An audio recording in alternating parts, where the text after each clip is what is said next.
Delhi is dying. Residents of the Indian capital continue to reel under the pollution crisis. The pollution levels really surged. More than 50 times the safe limit, which is recommended by the World Health Organization. Have wide-ranging health ramifications from, of course, respiratory diseases, lung illnesses, can even hamper your child's cognitive development. Delhi chokes.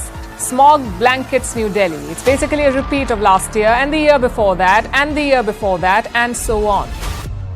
हम हर साल इस topic पर हजारों videos बनाते हैं। हर साल इस topic को लेकर न्यूज में बहुत हल्ला मचता है और हर साल हम ये भी सोचते हैं कि इस एयर पोल्यूशन को किस तरह से कम किया जा सकता है।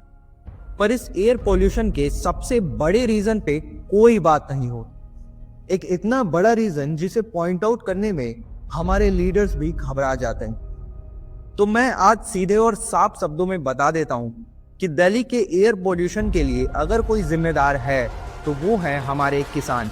हरियाणा और पंजाब के किसान भारी मात्रा में चावल की खेती करते हैं और चावल काटने के बाद बचे हुए स्टबल्स यानी कि पुआल को जला देते हैं, जिसकी वजह से CO2, CO, SOx, CH4, PM जैसे गैसेस रिलीज होके एयर को पूरी तरह से पोल्यूट कर देते हैं, जिसके प्रूफ हमें पाकिस्तान से मिल रहे हैं। हरियाणा और पंजाब में स्टबल बर्निंग की वजह से जैसे स्मॉग दिल्ली में बनते हैं, हवा का रुख बदलते ही वैसे ही सेम स्मॉग लाहौर में बन जाते हैं। 2017 में पंजाब सरकार ने कहा था स्टबल मैनेजमेंट हमारे देश की सबसे बड़ी कमजोरी है। 19.7 मिलियन मैट्रिक टन में से 15.4 मिलियन मैट्रिक टन के लिए तो हमारे पास कोई सुविधा ही नहीं है।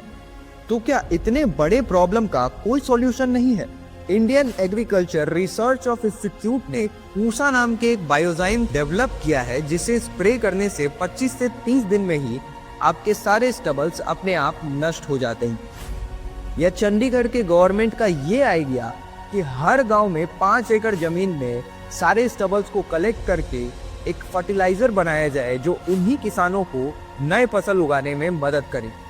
तो ऐसा नहीं है कि हमारे पास सॉल्यूशन नहीं है, पर सॉल्यूशन को सॉल्यूशन जैसा काम करने के लिए पहले हमें प्रॉब्लम को प्रॉब्लम मानना होगा। हमें, आपको, हमारे किसानों को और हमारे देश के लीडर्स को ये मानना होगा that the stubble burning is a major contributor to air pollution.